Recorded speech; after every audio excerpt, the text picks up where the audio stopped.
ఆచి చికెన్ మసాలా. ఒకప్పుడు దేశం మొత్తం చర్చకు అనేక ఆందోళనకు దారితీసిన అంశం యూనిఫామ్ సివిల్ కోడ్. ఇప్పుడు అదే అంశంపై మరోసారి ఇండియాలో హాట్ డిబేట్ మొదలైంది. ఇందుకు ఈ దేశ అత్యున్నత న్యాయస్థానం సుప్రీం ధర్మాసనం చేసిన కామెంట్సే కారణం. సుప్రీం కోర్టు చెబుతున్నట్లుగా యూనిఫామ్ సివిల్ కోడ్ అమలు చేసే టైం వచ్చేసిందా? కేంద్రంలోని మోడీ సర్కార్ ప్లాన్కు సిజేఐ మాటలు ఊతమిస్తున్నాయా?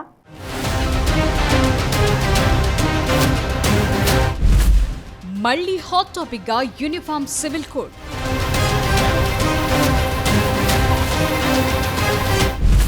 అమలు చేసే టైం వచ్చిందంటున్న సుప్రీం కోర్టు. మోదీ సర్కార్ ప్లాన్ కు రోడ్ క్లియర్ అయినట్టేనా?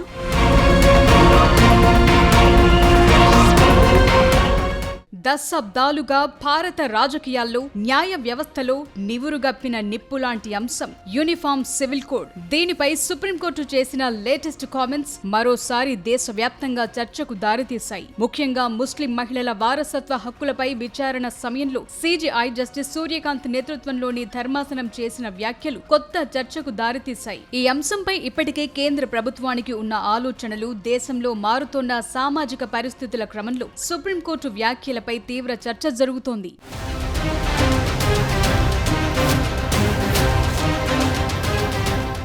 దేశంలో ఉమ్మడి పౌరస్మృతిని రూపొందించుకోవాల్సిన సమయం ఆసన్నమైందని సుప్రీంకోర్టు తెలిపింది. ఇది చట్ట సభల పరిధిలోని అంశమని స్పష్టం చేసింది. ముస్లిం మహిళల పట్ల వివక్ష చూపుతోన్న 1937 నాటి పర్యత్ నిబంధనలు రద్దు చేయాలని కోరుతూ దాఖలైన పిటిషన్పై విచారణ జరిపిన CJI Suryakant, justice Joymalya Bagchi, justice R మహదేవన్ల ధర్మాసనం ఈ కీలక వ్యాఖ్యలు చేసింది. కేవలం మతం పేరుతో మహిళలకు ప్రాథమిక హక్కులు, సమానత్వం నిరాకరించడం సరైంది కాదు కోర్టు స్పష్టం చేసింది. వివక్షపై ఇది మంచి పిటిషన్ అని అభిప్రాయపడింది. సంస్కరణలు తీసుకురావాలన్న తొందరపాటులు ముస్లిం మహిళలు ఇప్పటికీ తమకున్న రక్షణను కోల్పోవాల్సిన పరిస్థితి రావచ్చని తెలిపింది. పర్యత్ చట్టాన్ని ఉన్నఫలంగా రద్దు చేస్తే తరువాత పరిస్థితేంటనే ఆలోచనతో అనవసరమైన గందరగోళాన్ని సృష్టించొద్దని సిజేఐ సూర్యకాంత్ తెలిపారు. చట్టసభల పరిధిలోని అంశంలో కోర్టు జోక్యం సరికాదన్నారు. రాజ్యాంగంలోని ఆదేశిక సూత్రాల ప్రకారం ఉమ్మడి పౌరస్మృతిని తేవాల్సిన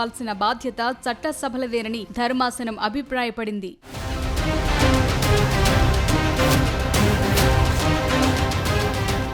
ట్రిపుల్ తలాక్ కేసు తీర్పుని ప్రస్తావిస్తూ పురుషులతో సమానంగా ముస్లిం మహిళలకు వారసత్వ హక్కులుంటాయని కోర్టు ప్రకటించొచ్చని అడ్వకేట్ ప్రశాంత్ భూషణ్ ధర్మాసనానికి సూచించారు. పర్యత్ చట్టాన్ని రద్దు చేస్తే భారత వారసత్వ చట్ట నిబంధనలు వర్తింపచేయొచ్చని తెలిపారు. అయితే పర్సనల్ లా రాజ్యాంగ అధికరణం 13 పరిధిలోకి రావని, ప్రాథమిక హక్కులకు భంగం కలుగుతుందని సవాల్ చేయలేమని ధర్మాసనం తెలిపింది. పిటిషన్లు సవరణలు చేసేందుకు ధర్మాసనం అనుమతిచ్చింది. తదుపరి విచారణను మరో 4 వారాలకు వాయిదా వేసింది.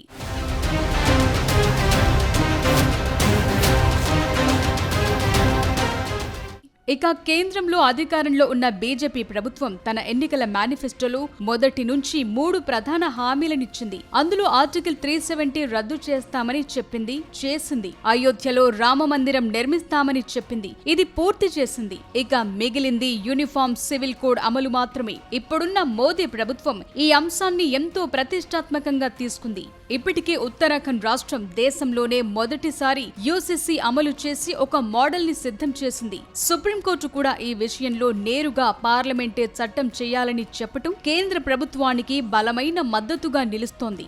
విపక్షాలు దీన్ని వ్యతిరేకించినా సుప్రీంకోర్టు ధర్మాసనం వ్యాఖ్యలను ప్రభుత్వం తన వాదనలు ఆయుధంగా వాడుకునేందుకు వీలు దొరికింది.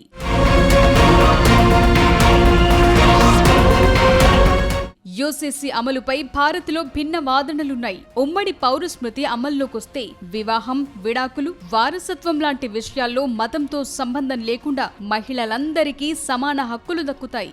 మతం పేరుతో వేర్వేరు చట్టాలు ఉండటం వల్ల ప్రజల మధ్య అంతరం పెరుగుతోందని, ఒకే దేశం, ఒకే చట్టం ఉంటే ఐక్యత పెరుగుతుందని వాదిస్తున్నారు. 100 నాటి పర్సనల్ చట్టాల్లో మార్పులు చేయటం వల్ల సమాజం మరింత పురోగమిస్తుందంటున్నారు.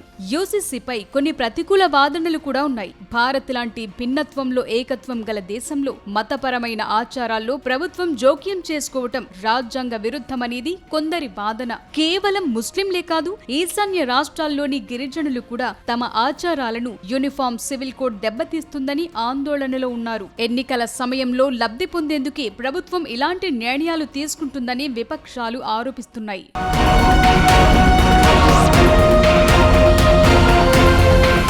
యూనిఫామ్ సివిల్ కోడ్ అనేది కేవలం ఒక చట్టం మాత్రమే కాదు, ఇది కనుక అమల్లోకి వస్తే భారత సామాజిక నిర్మాణంలో పెను మార్పు వస్తుందనేది చర్చ. సుప్రీంకోర్టు కూడా షరియత్ చట్టాన్ని రద్దు చేయడం కంటే సమగ్రమైన చట్టాన్ని తీసుకురావడమే మేలంటోంది.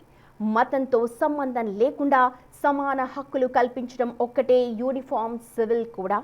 అసలు ఇప్పుడున్న పరిస్థితులేంటి? బీజేపీ ప్రభుత్వం మార్చాలి అనుకుంటున్నదేంటి? సుప్రీంకోర్టు చెప్పినట్లు దేశం మొత్తం ఒకే చట్టానికి టైం వచ్చేసిందా?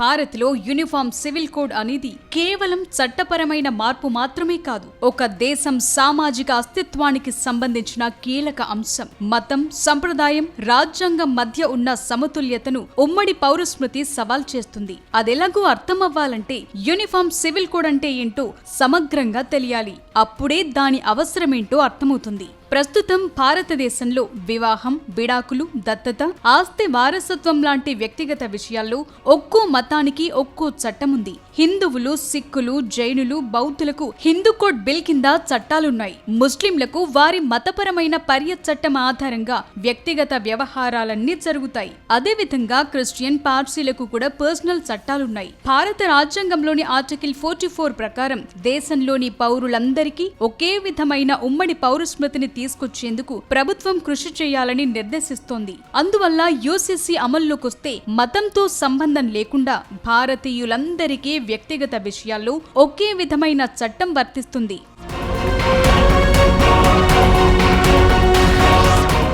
ఉమ్మడి పౌరస్మృతి అమలుపై ఎక్కడ సమస్య వస్తోందంటే కొన్ని మతపరమైన వ్యక్తిగత చట్టాల్లో మహిళల హక్కులు పురుషులతో పోలిస్తే తక్కువగా ఉన్నాయని, ఇది రాజ్యాంగం కల్పించిన సమానత్వ హక్కుకు విరుద్ధమనే వాదనలున్నాయి. ఆస్తి పంపకాల్లో వాటా గాని, బహుభార్యత్వం లాంటి అంశాలు ఇప్పుడు చర్చకొస్తున్నాయి. సుప్రీంకోర్టు ఇప్పుడే కాదు, గతంలోనూ యూసీసీ అవసరంపై తన అభిప్రాయం క్లియర్ గా చెప్పేసింది. మతపరమైన చట్టాలను రద్దు చేయటం కంటే నేటి తరం సమాజానికి అనుగుణంగా అందరికీ వర్తించే సమగ్ర చట్టాన్ని తీసుకొస్తే మంచిదని సుప్రీంకోర్టు భావిస్తోంది. ఒకే దేశంలో వేర్వేరు చట్టాలుండటం వల్ల జాతీయ సమగ్రతకు ఆటంకం కలుగుతుందని, ఉమ్మడి చట్టం వల్ల దేశమంతా ఏకతాటిపైకొస్తుందనేది కోర్టు అభిప్రాయం. మతంతో సంబంధం లేకుండా స్త్రీ పురుషులందరికీ సమాన హక్కులు కల్పించడమే యూసీసీ ఉద్దేశం.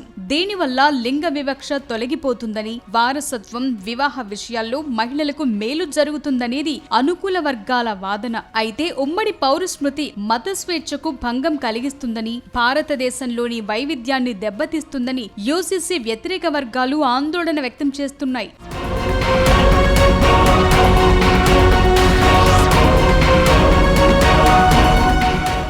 దేశంలో యూసీసీ అమల్లో ఉన్న రాష్ట్రాల్లో గోవా ఒకటి. ఇక్కడ దశాబ్దాలుగా గోవా సివిల్ కోడ్ అమల్లో ఉంది. ఇది 1867లో పోర్చుగీస్ వారు ప్రవేశపెట్టిన చట్టం. 1961లో గోవా ఇండియన్ యూనియన్ లో విలీనమైన తరువాత కూడా ఈ చట్టాన్ని అలాగే కొనసాగించారు. ఇక్కడ మతంతో సంబంధం లేకుండా వివాహం, వారసత్వం, ఆస్తి హక్కుల విషయంలో అందరికీ ఒకే చట్టం వర్తిస్తుంది. ఇక దేశంలో సొంతంగా యూసీసీ బిల్లు రూపొందించి ఆమోదించిన తొలి రాష్ట్రం ఉత్తరాఖండ్. బహుభార్యత్వంపై నిషేధం, లివ్ ఇన్ రిలేషన్షిప్ల రిజిస్ట్రేషన్ తప్పనిసరి చేయటం, ఆస్తి హక్కుల్లో మహిళలకు వాటా కల్పించడం లాంటివి ఇందులో ఉన్నాయి. గుజరాత్, అస్సాం కూడా యూసీసీని అమలు చేస్తామని ప్రకటించాయి. దీనిపై అధ్యయనం చేసేందుకు కమిటీలు కూడా వేశాయి. కేంద్రంలోని నరేంద్ర మోదీ సర్కార్ కూడా దేశవ్యాప్తంగా ఒకే చట్టం తీసుకురావాలని చాలా నెలలుగా కసరత్తు చేస్తోంది. ఇప్పుడు సుప్రీంకోర్టు కూడా సానుకూలమైన వ్యాఖ్యలు చేయడంతో మరోసారి ఉమ్మడి పౌరస్మృతిపై చర్చ మొదలైంది. కేంద్రంలో అధికారంలో ఉన్న బీజేపీ ప్రభుత్వం ప్రధానంగా వివాహం, విడాకులు, ఆస్తి హక్కుల్లో మహిళలకు పురుషులతో సమాన హోదా కల్పించాలని చూస్తోంది. వ్యక్తిగత చట్టాల్లోని సంక్లిష్టతను తొలగించి సింపుల్ గా యూనిఫామ్ సివిల్ కోడ్ తీసుకురావాలని చూస్తోంది. అన్ని మతాల్లోనూ బహుభార్యత్వంపై నిషేధం తప్పనిసరి చేసే ఆలోచనలో ఉన్నట్లు తెలుస్తోంది. దీనివల్ల సామాజిక నిర్మాణంలో పెను మార్పొస్తుందనే చర్చ జరుగుతోంది. కానీ భారత్ లాంటి వైవిధ్య భరితమైన దేశంలో యూసీసీ ఓ సున్నితమైన అంశం అయినప్పటికీ ఇది అమల్లోకొస్తే రాజ్యాంగం ముందు అంతా సమానులేననే భావన బలపడుతుంది. మహిళలకు సామాజిక భద్రత పెరుగుతుంది. కానీ మైనార్టీ వర్గాలు తమ మత స్వేచ్ఛకు భంగం కలుగుతుందని భయపడుతున్నారు. అలాగే గిరిజన ప్రాంతాల్లో ఆచారాలకు ఈ చట్టం ఎలా వర్తిస్తుందనే ప్రశ్నలు కూడా తలెత్తుతున్నాయి. అయితే యూసీసీని దేశమంతటా అమల్లోకి తేవాలంటే రాజకీయ ఏకాభిప్రాయం, మత పెద్దలతో చర్చలు అవసరం. ఎందుకంటే చట్టం ఏ మతానికి వ్యతిరేకంగా ఉండకూడదు, న్యాయం ఏ మతానికి తక్కువ కాకూడదు. ఈ పరిస్థితుల్లో కేంద్ర ప్రభుత్వం సీరియస్ గా యూసీసీని అమలు చేయాలని నిర్ణయించుకుంటే ప్రజాభిప్రాయాన్ని ఎంతవరకు పరిగణలోకి తీసుకుంటుంది, మైనార్టీల సందేహాలను ఎలా క్లియర్ చేస్తుంది అనే దానిపైనే యూసీసీ భవిష్యత్ ఆధారపడి ఉంది. ఇప్పుడు సుప్రీంకోర్టు ధర్మాసనం చేసిన వ్యాఖ్యలతో ఈ విషయంలో కేంద్రం అడుగులు మరింత వేగవంతమయ్యే అవకాశాలు పుష్కలంగా ఉన్నాయి.